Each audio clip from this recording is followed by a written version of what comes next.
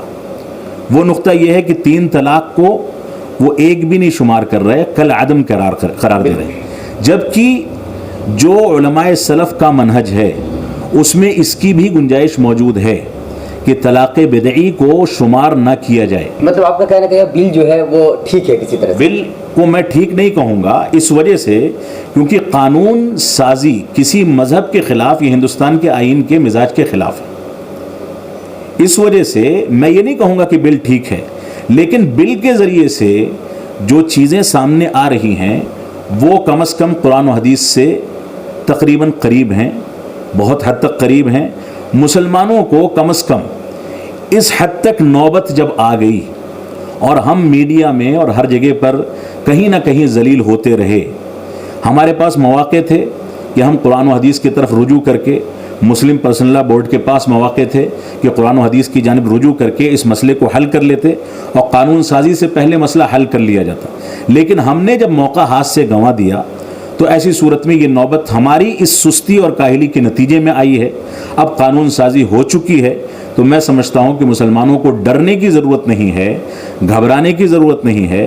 مسلمان ایک دلیر قوم ہے، مسلمان زندہ قوم ہے، مسلمان قرآن و سنت کی حامل قوم ہے.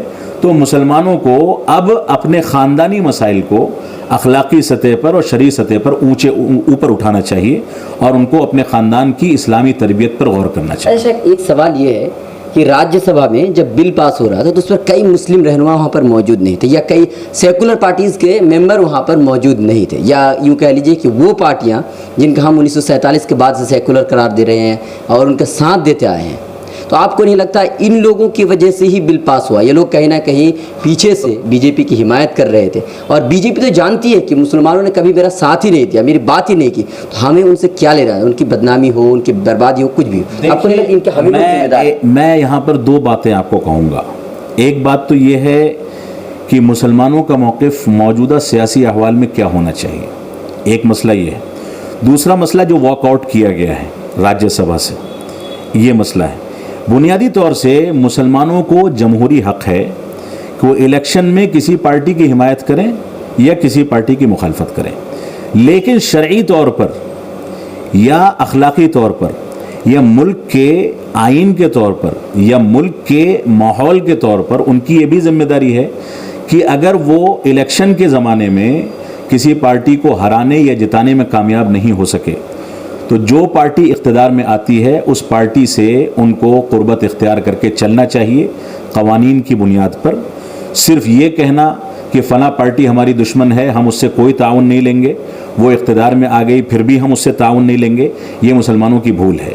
مسلمانوں کو اپنے اقتدار، وہ اقتدار میں تو نہیں ہیں وہ اقلیت میں ہیں, لیکن مسلمانوں کو اپنے اسٹیٹس کو مضبوطی کے ساتھ لے کر کے آگے چلنا چاہیے. واک آؤٹ جو پارٹیوں نے کیا ہے وہ واک آؤٹ کرنا ان لوگوں کا یقیناً یہ بزدلانہ قدم ہے. میں سمجھتا ہوں کہ اگر وہ اپوزیشن پارٹیاں جو واک آؤٹ کر کے باہر چلی گئیں وہ وہاں پر موجود ہوتی تو یہ بل پاس نہ ہونے پاتا. میں سمجھتا ہوں کہ ایک طرح سے ہماری ان پارٹیوں نے جن پارٹیوں پر ہم کو کسی حد تک اعتماد تھا انہوں نے ہمارے ساتھ اس معاملے میں دھوکہ کیا ہے.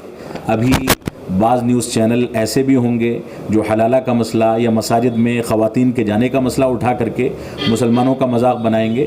ایسی صورت میں مسلمانوں کی ذمہ داری ہے کہ وہ واک آؤٹ کریں, راجیہ سبھا سے نہ کریں, وہ واک آؤٹ کریں ایسے سوشل میڈیا یا میڈیا کے چینلز سے جو چینلز مسلمانوں کے خلاف قائم کیے گئے ہیں یا کام کر رہے ہیں, اور اس کے باوجود مسلمان جا کر کے ان کی زینت بنتا ہے.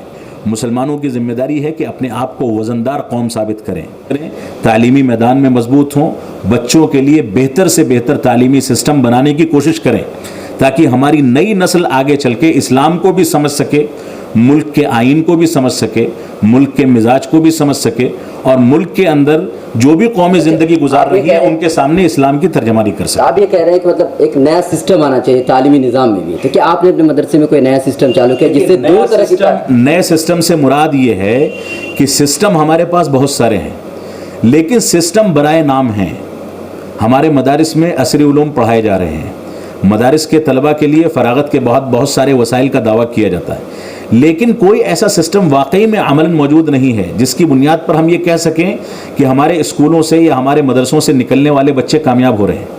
میں بحیثیت Abul Kalam Azad Islamic awakening centre کے صدر یا جامعہ اسلامیہ سنابل یا ہمارے تحت جو بھی ادارے چل رہے ہیں, خدیجۃ الکبریٰ گرلز پبلک اسکول ہے, عائشہ صدیقہ شریعت کالج ہے, یہ جو بھی تعلیمی ادارے چل رہے ہیں ان کے بارے میں کم از کم میں یہ دعویٰ کر سکتا ہوں کہ ہم اس میں تعلیم کا ایسا مضبوط سسٹم پیش کرنے کی کوشش کر رہے ہیں کہ ہمارے بچے یہاں سے نکلنے کے بعد IAS اور سول تک جانے کی کوشش کریں. ابھی تک گئے نہیں ہیں لیکن کچھ بچے تیاری کر رہے ہیں.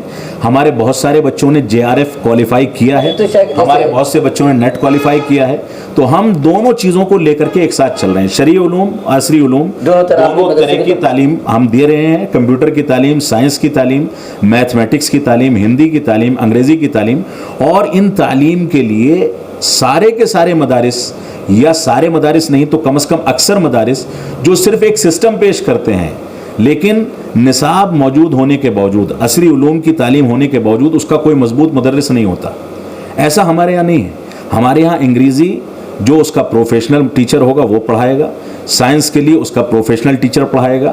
ہم تعلیم کے سسٹم کو مضبوط کر کے چلنے والے ہیں, اور اس کے لیے ہمیں کتنا بھی بجٹ مہیا کرنا پڑے ہم اس کے لیے لوگوں سے تعاون کی اپیل کرتے ہیں اور لوگ ہمارا ساتھ دیتے ہیں. آپ کبھی تعلیم کے میدان میں جامعہ اسلامیہ سنابل یا ہمارے لڑکیوں کی برانچوں میں یا لڑکوں کی برانچوں میں کبھی بھی آ کر کے ہمارے تعلیم کے سسٹم کو دیکھ سکتے ہیں. ہمارے طلبہ سے انگریزی میں, عربی میں, اردو زبان میں بات چیت کر سکتے ہیں, ان کے مقابلوں کو دیکھ سکتے ہیں. ہمارے طلبہ میں سے بعض طلبہ ایسے ہیں جنہوں نے ہندوستان میں JNU گریجویشن ٹاپ کرنے کی بنیاد پر پریزیڈنٹ ایوارڈ بھی لیا ہے, JRF کوالیفائی کیا ہے, نیٹ کوالیفائی کیا ہے. تو ہمارے طلبہ کا رزلٹ اللہ کا فضل ہے بہت اچھا ہے, اور ہم اس رزلٹ کو مزید ڈیولپ کرنا چاہتے ہیں. بہت بہت شکریہ. تو ناظرین, آپ نے دیکھا کہ جو طلاق بل پاس ہوا ہے اس کی بڑی وجہ کہیں نہ کہیں ہم ہی لوگ ہیں, یعنی کہ ان کی ذمہ دار ملی رہنما ہے, ملی قائدین ہیں. انہی کی وجہ سے یہ بل پاس ہوا ہے. جیسا کہ مولانا محمد رحمانی صاحب نے کہا کہ مسلم پرسنل لاء بورڈ کہیں نہ کہیں اس کے لیے ذمہ دار ہے.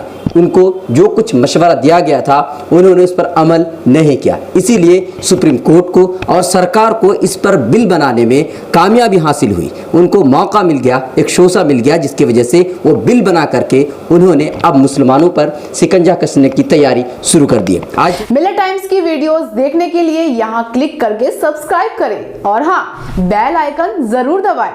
اگر فیس بک پر دیکھ رہے ہیں تو پیج لائک کریں. تازہ ترین خبروں اور مضامین کے لیے وزٹ کریں ہماری ویب سائٹ www.millettimes.com. ہماری یہ web site Urdu, Hindi, English تینوں لینگویج میں موجود ہے.